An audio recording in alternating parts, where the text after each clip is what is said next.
I call Dr. David Clark. Thank you, Mr. Chair. Look, Labor has been clear in its position, and Jacinda Ardern has outlined previously that the bill contains a change that we've pushed extremely hard for, and that is the rise in the age of care and protection. It is something we believe passionately in, and was the basis of our support for this bill at every stage up until now. But also within the bill is a regressive and dangerous set of provisions, in my view, which will allow the Chief Executive to delegate powers that can currently only be performed by CYF social workers. And there's no ability in the new legislation for the Parliament to have the kind of oversight of these powers, the checks and balances that have previously been in place. And so we can't support that provision when it could allow any professionals at the whim of the Chief Executive to hold powers like the removal of children. And I want to speak a little to that because my experience with the UNCROC provisions goes back a way to when I was working in the Treasury, Mr. Speaker, a number of years ago. And it has been a source of some embarrassment to New Zealand that we have not met our obligations internationally in this respect. So it is good that that age is being addressed, but it is also a concern that we have been slow to act to meet our obligations, and in part I think this is motivated by the fact that we don't fund this area as well as we might.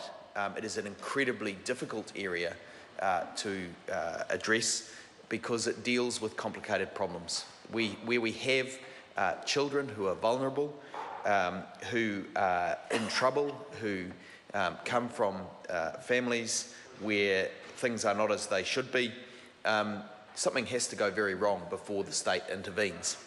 And so, by definition, the problems we're dealing with here are complex. My concern is about the accountability loss for the Parliament. If we enact these clauses, we will not have the same oversight that we have had. And the danger that we've seen repeated in this House, and it's happened in the healthcare sector too, is that we delegate responsibilities down without allowing the funding to follow.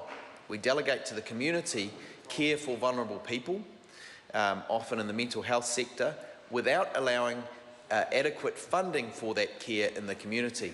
It may well be in many cases that that delegation is appropriate, that community care agencies are the best people to handle care of vulnerable children.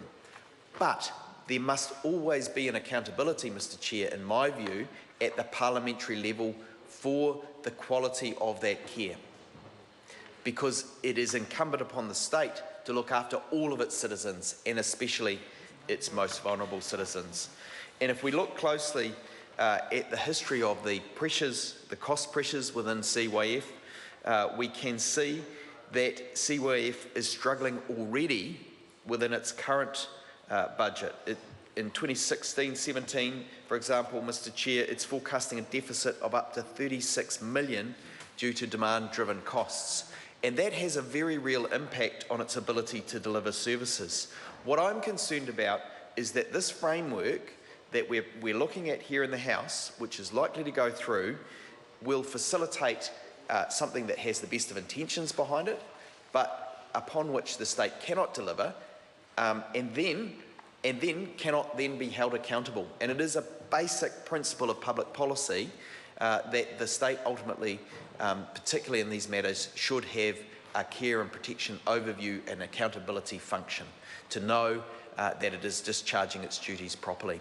So I'd be interested in the Minister and the Chair perhaps addressing how those accountability measures are going to be put in place so that the public can be reassured that this legislation really will achieve what it is going to achieve on what is already a very limited budget. Thank you, Mr. Chair.